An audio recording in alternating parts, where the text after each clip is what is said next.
ഈശോയുടെ തിരുരക്തത്തിന് ആരാധനയും മഹത്വവും ഉണ്ടായിരിക്കട്ടെ. തിരുരക്തം വാഴ്ത്തപ്പെടട്ടെ. ജൂലൈ 19 തിരുരക്ത തിരുനാൾ, നവനാൾ, 2-ാം ദിനം, നിയോഗം ദമ്പതികൾക്കും സന്താന സൗഭാഗ്യത്തിനും. വെളിപാട് 7:14. ഇവരാണ് വലിയ ഞെരുക്കത്തിൽ നിന്നും വന്നവർ, കുഞ്ഞാടിന്റെ രക്തത്തിൽ തങ്ങളുടെ വസ്ത്രങ്ങൾ കഴുകി വെളുപ്പിച്ചവർ.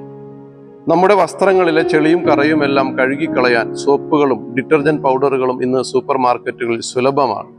വസ്ത്രങ്ങളിലെ അഴുക്ക് കഴുകിക്കളയാം. പക്ഷേ ഹൃദയത്തിലെയും മനസ്സിലെയും പാപക്കറകളും തിന്മയുടെ അഴുക്കും കഴുകിക്കളയാൻ ക്രിസ്തുവിന്റെ അമൂല്യമായ രക്തത്തിൽ മാത്രം ശരണപ്പെടുകയും പ്രാർത്ഥിക്കുകയും ചെയ്യണം.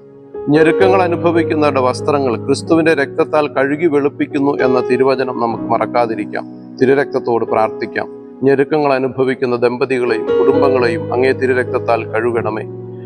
കുഞ്ഞുങ്ങൾക്ക് ജന്മം നൽകുന്നതിന് ദമ്പതികളിലുള്ള എല്ലാ തടസ്സങ്ങളും തിരുരക്തമൊഴുക്കി മാറ്റണമേ. ആമേൻ. തിരുരക്തം നമ്മെ രക്ഷിക്കട്ടെ.